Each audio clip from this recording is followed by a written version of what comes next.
I have a memory of a movie that I saw in my adulthood with a very lovely woman. And the movie, it's quite old, it's from the 80s, called Quest for Fire. And admittedly, I was really quite ripped or stoned at the time on some very good weed. So that's a certain kind of tone. And I was just thrilled. I've seen the movie several times since. It's kind of comic in retrospect, but at that time, it was really quite profound to me. You know, the costuming wasn't perfect, but it was this thing depicting when one type, because there were many strains of human species that were developing at the same time. We know this quite well now. It's not just Neanderthals, but a number of other names, it doesn't really important, but they really haven't survived. Apparently we, the Homo sapien, that we did crossbreed with Neanderthals. That did happen. But anyway, so in this movie, this one subspecies hadn't yet learned how to make fire. So they would get fire circumstantially, lightning or whatever, and they had to have a fire tender, always keeping it going, always keeping it going. And of course, it was their warmth, it was their light, you know, they were doing some of the early cooking on it. And in the movie, the fire went out. Some other group came and there was a fight. And so the three of these humans, early humans, had to go out for a quest for fire. They had to go bring fire back. And then in the whole thing, I found it quite intriguing. I'll skip the details. But anyway, so they encounter another species that knows how to make fire, you know, rubbing the stick thing, and brought that back. So, you know, I was really intrigued by it because it's just a life changer. You know, the fire is just a life changer in many, many, many ways. So let's go back to your dark cave and your psychoacoustic stereo and the ability to generate and sustain fire, where now you had warmth, you had light, and as we still do today, instinctively, we like to gather around, call it a campfire, to call it something.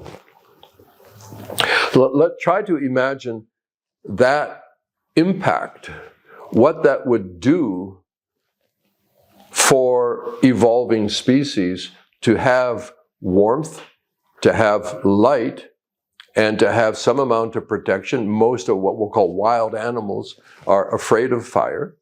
And that dynamic and what it must do to the brain to spend those long hours, it doesn't light up the whole cave. It lights up where you are, and then there's peripheral light. Some of you will know quite well the teaching story from Plato, where there are those that live in the cave and they only see the shadows of what's going on. They don't really experience what's really going on. So can you imagine the shadow play going on? I mean, there you are. Let's say you're a 12-year-old young boy or girl, these early humans, and here's the light, my God, everybody's gathered around it because it's warm, you can see things, maybe you're cooking some meat, wow, that's a whole idea. And then all around you are these giant shadows playing up against the cave walls, and how easy it would be to be stimulated into an imagination of what's going on. And we know that there's a big psychological impact, and I'm going to stretch a little bit on something from neuroanthropology. I believe it's true. In most of all the early stories, even myths, and you go back to the Greeks and the whole thing, that people would go into the underground, right? Like Orpheus or whatever. They would leave the surface and go into the earth, into the underground. For us, we would say that you go into the unconscious mind.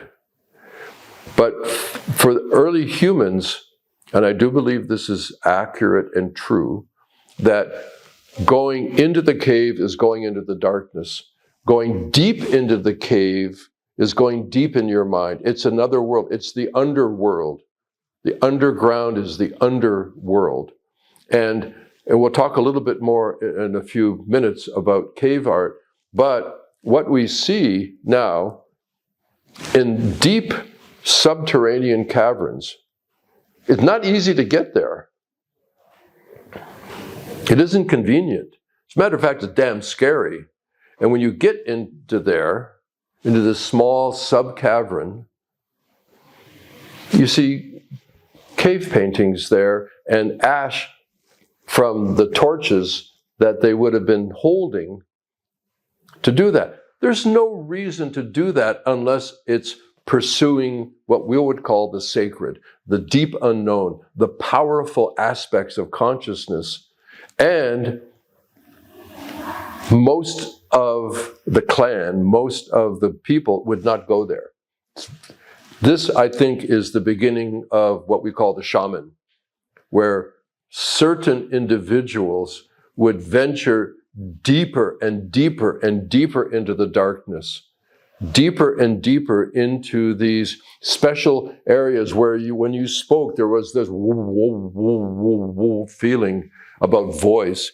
And they would try to depict something there that even today you could only ever, well, we can bring flashlights now, but we could see that the walls were stained with soot, that they would hold the torch.